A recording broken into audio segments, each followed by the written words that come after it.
Good afternoon, ladies and gentlemen, and welcome to another Vinny X Wolf exclusive.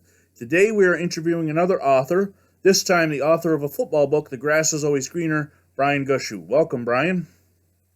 Well, thank you, Vinny. It's good to be here. And how is your book going? How are the sales going so far? Okay. I mean, we're selling a few here and there. Right now, the biggest concern I have is that we're not getting a lot of exposure for it outside the San Diego area. So that's another reason why I'm more than happy to talk to you about it. And what is your book about? It's about my quest to see 500 NFL games in person, and all of them played on grass, which is why I gave the book the title I did. The Grass is Always Greener. That's interesting. It's getting harder and harder to watch NFL games on grass as we move further into the 21st century. When did this journey of yours start? Well, it grew out of something that a lot of people do, and that's going to the major league ballparks. You know, you hear about people who want to go to games in all of the MLB parks. Yes. Well, I started to do that with baseball and with football. I was going to go to all the parks with grass, and I found with baseball, once I visited a park, I could cross it off my list. But with football, it was like, I don't want to make it a one and done. I want to keep going. I mean, this is such a fun experience. Instead of limiting my games travel by structures, why don't I try a number? And that's when 500 popped into my head. And I thought, wouldn't that be nice to say I went to 500 NFL games in person? That would be amazing. And I'm sure it has been an amazing journey for you. What was the first game? Do you remember? First game I remember was, it was December 4th, 1977. My mom and my two brothers and I, we went to see the Chargers play the Cleveland Browns in San Diego, which I thought was perfect because my mom was a huge sports fan and she was from the Cleveland area. So she grew up watching the Browns, the Indians, and also the Cleveland Barons minor league hockey team. Now, I was really fond of those games. Was Brian Sipe the quarterback at the time for Cleveland? He was the quarterback at the time. Unfortunately for me, he did not play in that game. He was hurt. Oh, that's too bad. So, I would have. But I still got to see some history there.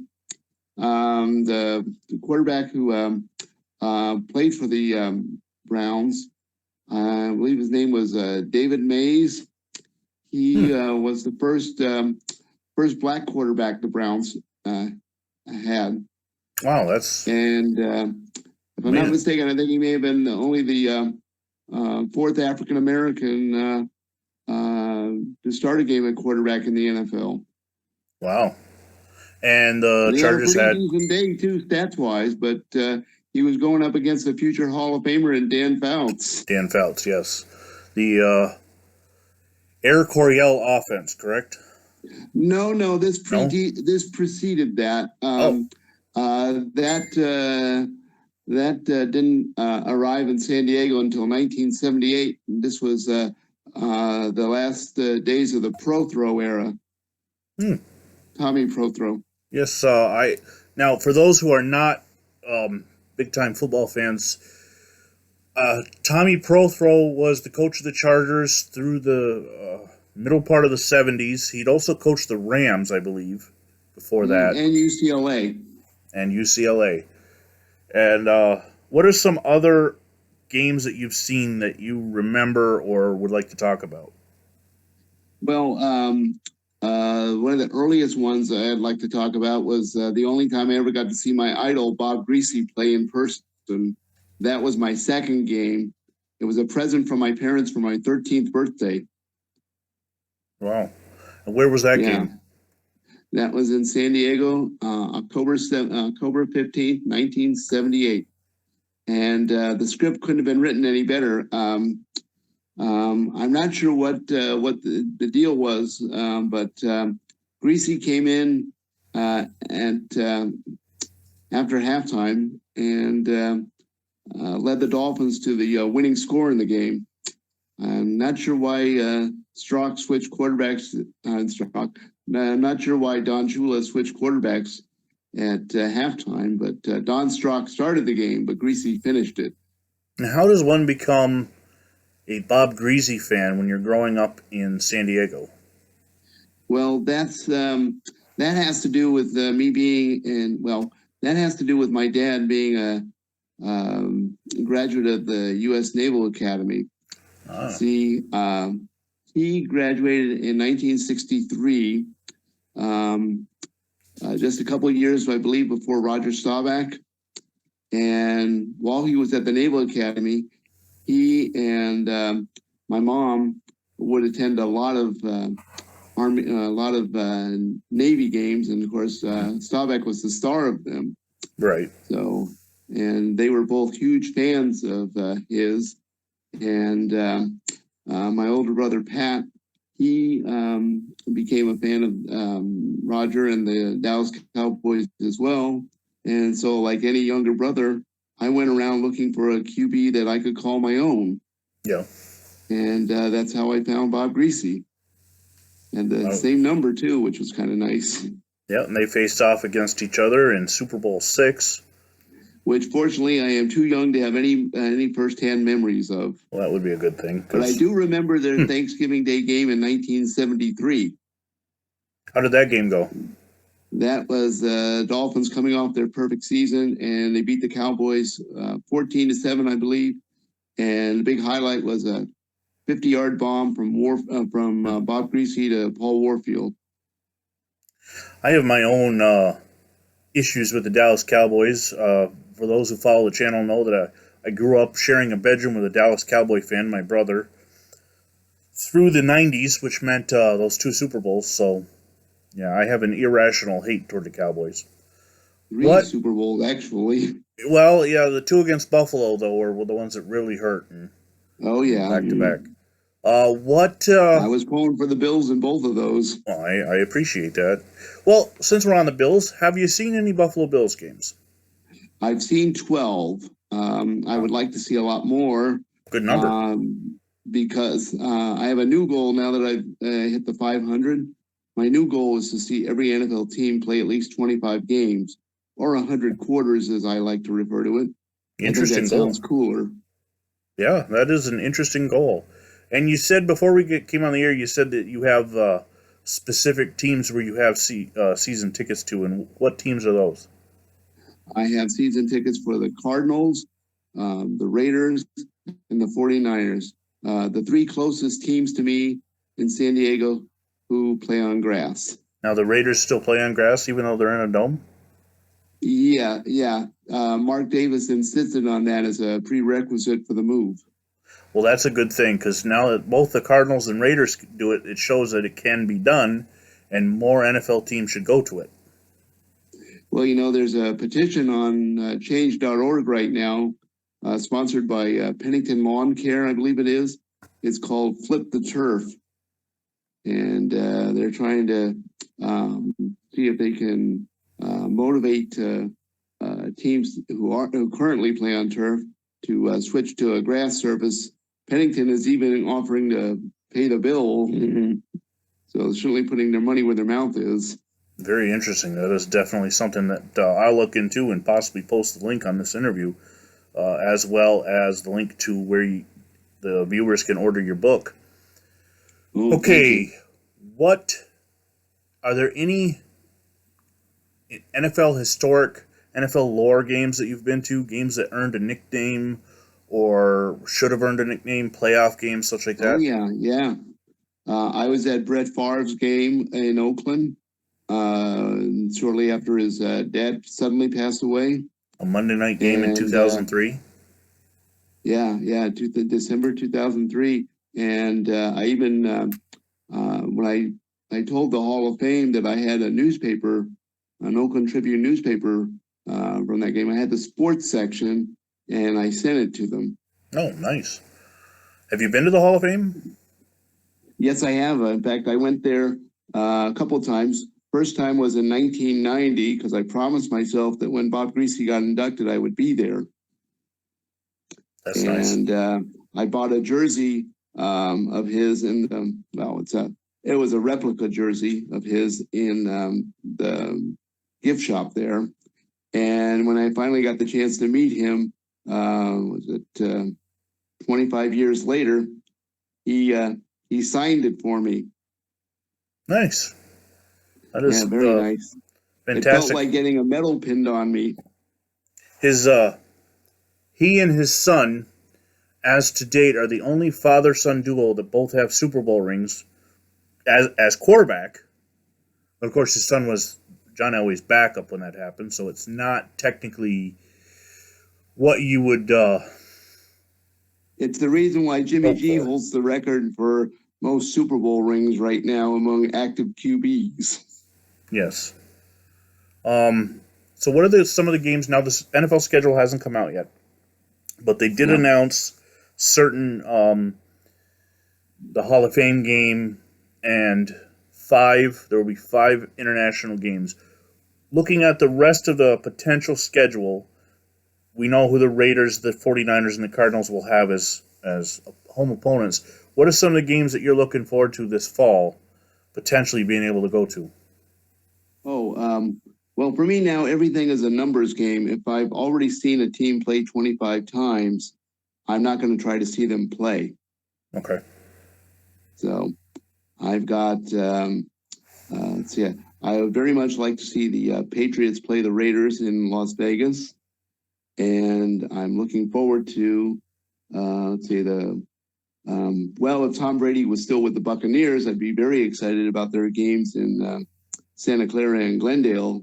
But he's not coming around. But I'm still going to make a point to try to see those games. Yeah. And one thing I really want to do this coming season, if I can, is see at least 3 or 4 Saints games, because they are lowest on my totem pole right now as far as or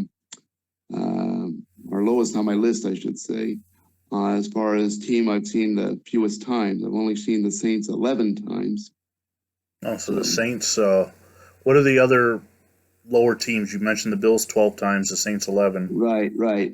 Yeah, the Saints and Bills are the 11 and 12. They're the lowest. After that, you've got the Falcons and the Bengals and the Giants and the Cowboys.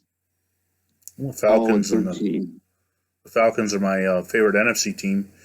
With the Super Bowl being in Arizona this year and Las Vegas, I almost said Oakland, Las Vegas the following year, are there any chances you'd go to a Super Bowl, and have you been to one before? Oh, yeah, I have. I've been fortunate enough to be to 3 of them. I saw the most recent one in San Diego in Super Bowl 37, and I've went to Super Bowl 42 and Super Bowl 49 in Arizona. So I'm hoping to make it 3 for 3 in Glendale next February. Wow, 42 and 49, both great games involving the Patriots. Giants fans remember 42 fondly, very fondly. In this area where I live, my wife's a Giants fan, and that was a very interesting day for her, obviously. I was pulling for the Patriots both times, so was I. Got to see the agony and the ecstasy. Yep, it's an interesting thing for me to admit as a Bills fan, but I was pulling for the Patriots, and this actually kind of goes against the Dolphins and Bob Greasy, because it had nothing to do with Bob Greasy per se, but more or less I would have liked to see Mercury Morris shut up. I know. They earned that right. They earned that. To talk about that perfect season, but I was perfectly fine with the Patriots, superseding the 72 Dolphins as I would say as an even more perfect team, because they needed to win more games to do it. Wow. How about some other playoff games you've been to? I've been to, let's see. I was at the Giants 49ers overtime game in 2012. The championship game. And I was at the Colts Chargers game in 2009, I believe. 2009, where Darren Sproles scored the winning touchdown in overtime. Also, 2 overtime playoff games. Yeah, that was probably my proudest moment as a San Diego Chargers fan.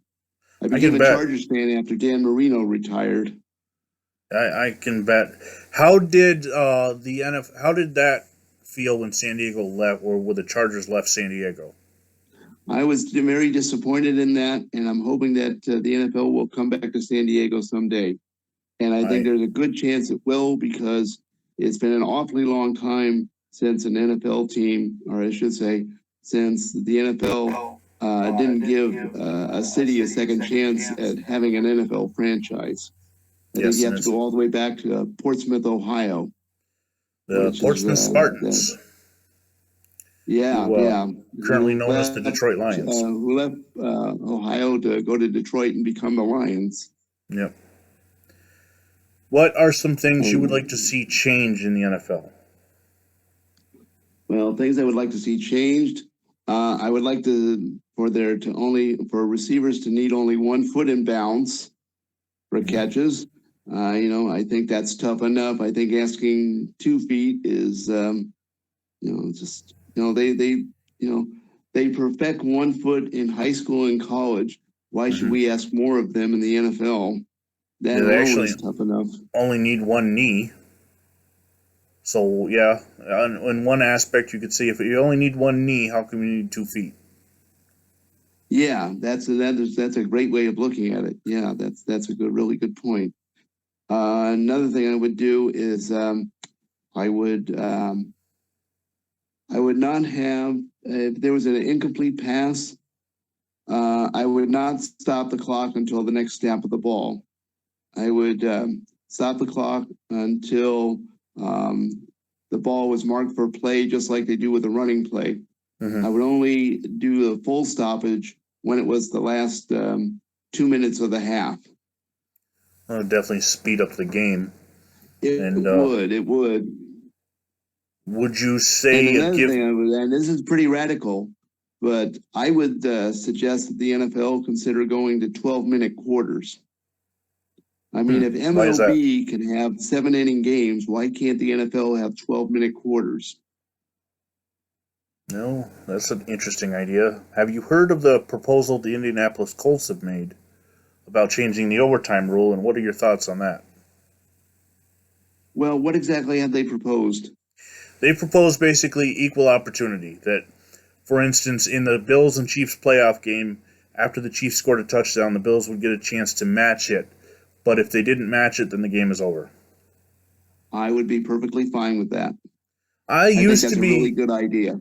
I used to be of the mind that sudden death is sudden death, and if you can't play better defense, you can't play better defense. But then watching that Bills Chiefs game this year, and granted, I'm a Bills fan, so it's going to seem like I'm siding with the Buffalo Bills on this one. No. I know But you're a, the defenses were so worn out from the speed of those offenses going up and yes. down the field that I don't think either one of them would be able to stop. And if the coin toss had gone the other way, well, then the Buffalo Bills would have moved on to the AFC Championship. And for anybody that would then bring up the AFC Championship and say, well, the Bengals stopped the Chiefs, yes, they did. There wasn't as much scoring going on, and Patrick Mahomes threw a very bad pass in that one. So, The Chiefs also made a very poor decision before halftime. yes. So I could see this rule going in.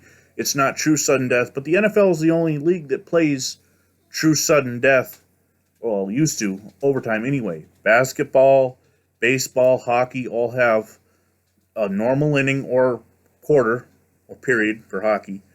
And, well, hockey and basketball play a smaller time, but the NFL was the only one whose overtime was you don't get a chance if you don't win the coin toss. So I could see this change going in, especially because this isn't the first time that it's happened with the Buffalo Bills. It happened 4 years ago with the Chiefs and Patriots, and it also happened back in Super Bowl 51 with the Falcons and Patriots. So, Right. Well, one word I feel I need to say about the Chiefs. They are now my favorite team after the Chargers returned to the LA area. I adopted them. And in part, it's because of all the appreciation I have for Lamar Hunt and all he did for the game. I mean, people growing up today have no idea of all of his contributions. He's one of the main reasons we have the Super Bowl, not to mention several teams that would not have the history they have if it weren't for him and his upstart league. The original 8 AFL plus the 2 expansion teams, and you could very well say all the expansion since then is because of businessman and Lamar Hunt refused to take no for an answer. Right. And one thing about the Chiefs, probably the most exciting regular season game I ever saw was the one they played against the Rams in November 2018. I was lucky enough to be at that game. 55 I was a Rams season ticket holder at the time. 55-51 score was that, or it was really high scoring? Let's see, it was 54-51. Okay, that's what it was, 54-51. I remember watching that game on Monday night. Monday Night Football was amazing. Yeah, and the game wasn't even supposed to be played there. It was supposed to be played in Mexico City, but they had problems with the field, so they moved the game to the Coliseum. And I like to refer to it as the track meet at the Coliseum because that's what it was. Yeah. But nice thing about it, it wasn't all offensive scores. I believe both teams got one defensive touchdown too. Yep. That was the Daytona race at the Coliseum before the Daytona race at the Coliseum. Exactly. And I was so glad that the Rams played at the Coliseum because I really enjoyed seeing games there. I was lucky enough to get 20 of them, 18 Rams games plus a couple of LA Raider ones there. Nice. And those Raiders ones were really nice because the first one I saw was it was the first game I ever saw outside of San Diego, 1988, Dolphins Raiders. It was very hot that day, hopefully the hottest game I'll ever see. I don't have no desire to break that record, but it was also the Dolphins won, and it was their first victory ever over the Raiders on the West Coast. Now, how many states have you been through to watch football? How many states have you seen NFL games in? I'm not 100% sure on the states. I believe I want to say 18. Yeah, that's it. It's 18 states and 36 stadiums. Wow. That I've seen games. So you've seen games. And some of those are better known for their college affiliation. I mean, I've seen a game at the Liberty Bowl at Clemson University and Death Valley in Baton Rouge, among other that would be places. When the Saints were playing there? Yeah. In 2005. Yes, against the Buccaneers. It was a very boring game unless you were a Rondé Barber fan. He put on a display. I think he intercepted 3 passes, including one late in the game to snuff out the Saints' last threat. Now, where can we get your book? You can get my book at Amazon.com, on BarnesandNoble.com, and I believe maybe some other sellers online. And if anyone is in the San Diego area listening to this, I'm having a book signing at a place called Warwick's. It's a bookstore in La Jolla, and that'll be Tuesday, March 22nd at 7:30 p.m. They can go to warwicks.com for more information on it. I will include the link to that in the description of the video, as well as link for Amazon and the change.org poll that we talked about earlier. Well, Brian, thank you for discussing your book with us today, and I, for one, cannot wait to get my hands on a copy and read all about your adventures. Well, thank you, Vinny. I really appreciate you taking the time to give my book some more press. Thanks for joining us, and we hope to read this book, and give me your feedback, fans, on what you thought of Brian Gushue's book, The Grass is Always Greener. Until next time, I'm Vinny Vincent. For Brian, God bless America.